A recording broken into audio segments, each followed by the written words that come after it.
40,000-এর বেশি নিরীহ ফিলিস্তিনি হত্যার পরও থামছে না বর্বর ইসরায়েলি বাহিনীর নৃশংসতা, বরং যুদ্ধ আরও প্রসারিত হচ্ছে।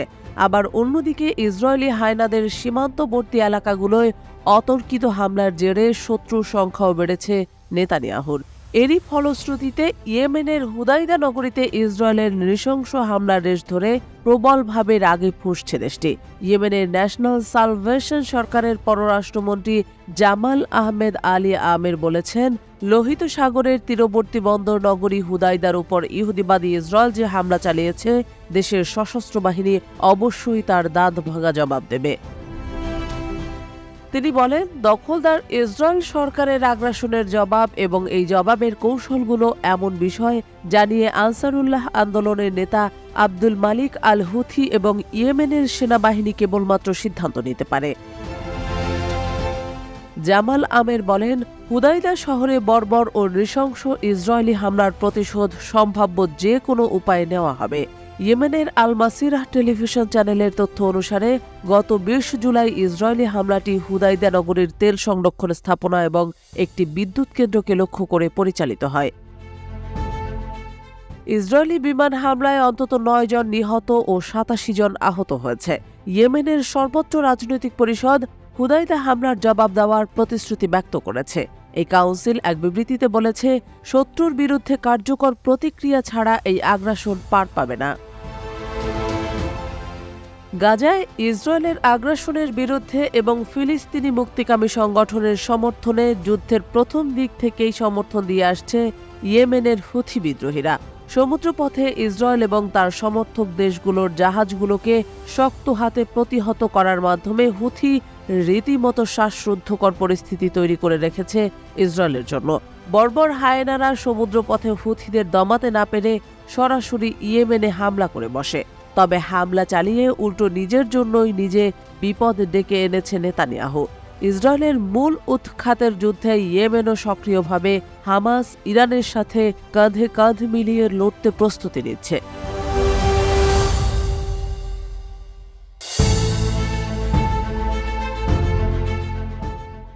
রাশিয়া ইউক্রেন যুদ্ধের মোড় অবিস্মরণীয়ভাবে পাল্টে গেছে। এতদিন রুশ বাহিনী দফায় দফায় ড্রোন হামলা করে ঝাঁঝরা করে ফেলেছিল ইউক্রেনের বুক। এখন একই উপায়ে হামলা করে ইউক্রেন ঘুম হারাম করে চলেছে মস্কোর। সম্প্রতি রাশিয়া ভূখণ্ডে ঢুকে ব্যাপক ড্রোন হামলা চালিয়েছে ইউক্রেন। রাজধানী মস্কো অঞ্চল সহ রাশিয়ার বিভিন্ন অঞ্চলে এই হামলা চালায় ইউক্রেনীয় সামরিক বাহিনী। অবশ্য হামলাকারী বহু ড্রোন ধ্বংসের দাবি করেছে রাশিয়া। 21 আগস্ট বুধবার এক প্রতিবেদনে এই তথ্য জানিয়েছে ব্রিটিশ বার্তা সংস্থা রয়টার্স। রয়টার্সের প্রতিবেদনে বলা হয়েছে, বুধবার রাশিয়ার উপর ব্যাপক ড্রোন হামলা চালিয়েছে ইউক্রেন। রাশিয়ার কর্মকর্তারা জানিয়েছেন, রুশ আকাশ প্রতিরক্ষা ইউনিট ক্রেমলিনের প্রায় 38 কিলোমিটার দক্ষিণে 3টি ড্রোন ধ্বংস করেছে এবং সীমান্তবর্তী ব্রায়ানস্ক অঞ্চলে আরও 15টি ড্রোন ধ্বংস করেছে। টেলিগ্রাম মেসেজিং অ্যাপে মস্কোর মেয়র সের্গেই সোবিয়ানিন বলেছেন, মস্কোর দিকে ছুটে আসা 3টি হামলাকারী ড্রোন মস্কো অঞ্চলের পোডলাস্ক শহরের উপর দিয়ে ভূপাতিত করা হয়েছে। সোবিয়ানিন বলেন, প্রাথমিক তথ্য অনুযায়ী ধ্বংসাবশেষ যে স্থানে পড়েছিল সেখানে কোনো ক্ষয়ক্ষতি বা হতাহতের ঘটনা ঘটেনি। রাশিয়ার দক্ষিণ পশ্চিমের সীমান্তবর্তী ব্রায়ানস্ক অঞ্চলে ড্রোন হামলার পর কোনো হতাহতের বা ক্ষয়ক্ষতির খবর পাওয়া যায়নি বলে এই অঞ্চলের গভর্নর আলেকজান্ডার বোগোমাজ টেলিগ্রামে লিখেছেন। রাশিয়ার রাষ্ট্রীয় বার্তা সংস্থা RIA জানিয়েছে, তুলা অঞ্চলে 2টি ড্রোন ধ্বংস করা হয়েছে। পৃথকভাবে রাশিয়ার দক্ষিণ পশ্চিমাঞ্চলীয় রোস্তভ অঞ্চলের গভর্নর ভ্যাসিলি গোলুভেভ বলেছেন, আকাশ প্রতিরক্ষা বাহিনী এই অঞ্চলের উপরে ইউক্রেন থেকে নিক্ষেপ করা একটি ক্ষেপণাস্ত্র ধ্বংস করেছে। এতে কোনো হতাহতের খবর পাওয়া যায়নি।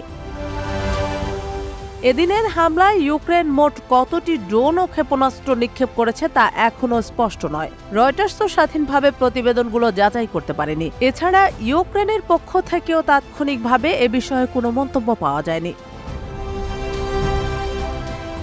সাম্প্রতিক মাসগুলোতে রাশিয়ান ভূখণ্ডে বিমান হামলা জোরদার করেছে ইউক্রেন। কিয়েভ বলেছে, এসব হামলার লক্ষ্য হল মস্কোর যুদ্ধ প্রচেষ্টায় ব্যবহৃত অবকাঠামো ধ্বংস করা। ইউক্রেনের ভূখণ্ডে রাশিয়ার অব্যাহত হামলার তাণ্ডবের প্রতিক্রিয়া হিসেবে এসব হামলা চালানো হচ্ছে বলেও জানিয়েছে দেশটি।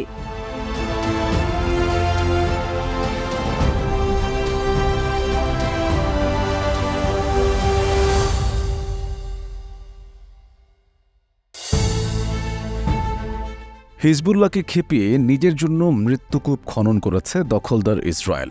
ইরান সমর্থিত লেবাননের এই সশস্ত্র সংগঠনটির এক জ্যেষ্ঠ কমান্ডার হত্যার প্রতিশোধের পাশাপাশি ফিলিস্তিনের মুক্তিগামী সংগঠন হামাসের সমর্থনে ইসরায়েলকে পদে পদে নাস্তানুবাদ করছে হিজবুল্লাহ।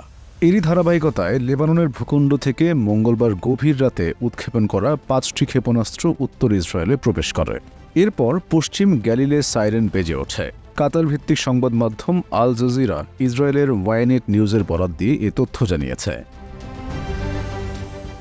ওয়াইনেট নিউজ জানিয়েছে, ক্ষেপণাস্ত্রগুলো কোনো জনবসতিপূর্ণ এলাকায় অবতরণ করেনি এবং এতে কোনো ক্ষতিও হয়নি। সংবাদ মাধ্যমটি আরও জানিয়েছে, সব মিলিয়ে মঙ্গলবার উত্তর ইসরায়েলে হিজবুল্লাহ 135টি ক্ষেপণাস্ত্র নিক্ষেপ করেছে।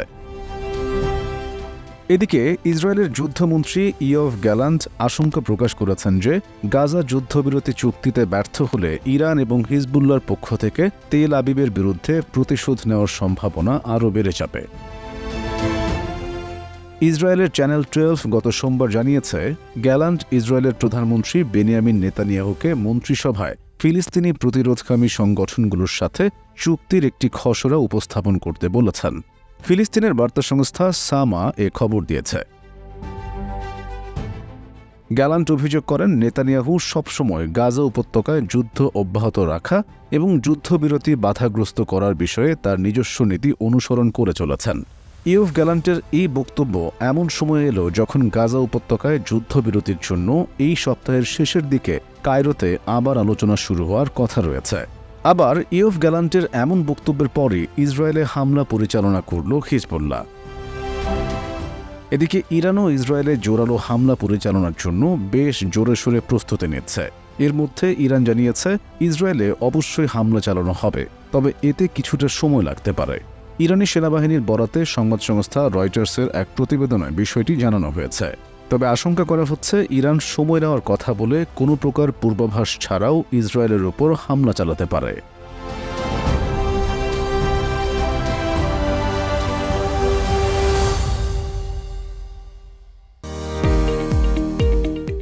2016 সালে ইসলাম ধর্ম বিষয়ক ভারতের খ্যাতনামা বক্তা ডক্টর জাকির নায়েকের বিরুদ্ধে জঙ্গিদের উৎসাহ দেওয়ার অভিযোগ ওঠায় তার পরিচালিত পিস টিভি সম্প্রচার বন্ধ করে দেয় সরকার। দীর্ঘ প্রায় 8 বছর পর ছাত্র জনতার গণ অভ্যুত্থানে জন্ম নেওয়া এই নতুন বাংলাদেশে খুব শীঘ্রই পিস টিভি বাংলায় সম্প্রচার চালু হতে যাচ্ছে বলে তথ্যটি জানিয়েছেন খোদ ইসলামী স্কলার জাকির নায়েক। 19 আগস্ট সোমবার নিজের ইউটিউব চ্যানেলে প্রচারিত প্রশ্নোত্তর পর্বে তিনি হাসিমাখা মুখে একথা জানান। ভিডিওতে দেখা যায়, এক দর্শক জাকির নায়েককে প্রশ্ন করেছেন, নতুন বাংলাদেশে পিস টিভি বাংলা কি চালু করতে পারবেন? জবাবে তিনি জানান, পিস টিভি বাংলা সহ ইংরেজি, উর্দু ও চাইনিজ ভাষায় চালু আছে। স্যাটেলাইট সম্প্রচার কখনো বন্ধ হয়নি। শুধু বাংলাদেশ ও ভারতে পিস টিভির ডাউনলিংকের অনুমতি তুলে নেওয়ায় কেবল অপারেটররা তা বন্ধ রেখেছে। তিনি আরও জানান, স্যাটেলাইট মাধ্যমে চালু থাকলেও যেহেতু বাংলাদেশে কেবল নেটওয়ার্কে সম্প্রচার বন্ধ আছে, তাই সেটা চালুর প্রক্রিয়া চলমান রয়েছে। ইতোমধ্যে আবেদন করা হয়েছে। বাংলাদেশের অন্তর্বর্তী সরকার অনুমতি দিলে কয়েক দিন বা কয়েক সপ্তাহের মধ্যে চালু হবে পিস টিভি। উল্লেখ্য যে 2016 সালের জুলাই মাসে ঢাকায় হোলি আর্টিজানে হামলাকারীদের একজন পিস টিভির বক্তা জাকির নায়েক দ্বারা উদ্বুদ্ধ হয়েছিল। এ অভিযোগের পরপর পিস টিভি বন্ধ করে দেওয়া হয়। হোলি আর্টিজানে হামলার পর দিল্লি থেকেও জাকির নায়েকের উপর অনুসন্ধান চালানো হয় এবং ভারতেও পিস টিভির সম্প্রচার বন্ধ করে দেওয়া হয়। ভারতীয় এই ইসলাম প্রচারক 7 বছরেরও বেশি সময় ধরে দক্ষিণ পূর্ব এশিয়ার দেশ মালয়েশিয়াতে নির্বাসিত আছেন। সেখানে তার স্থায়ীভাবে থাকার অনুমতি রয়েছে। আন্তর্জাতিক পরিমণ্ডলে বিভিন্ন ধর্ম ও বস্তুগত বিষয়ের সঙ্গে ইসলামের তুলনামূলক ব্যাখ্যা ও আলোচনার মাধ্যমে ব্যাপক জনপ্রিয়তা পেয়েছেন ড. জাকির নায়েক। বাংলাদেশেও তার ভক্তদের আনাগোনা থাকায় পিস টিভির পুনরায় সম্প্রচারের আশায় ছিলেন তারা।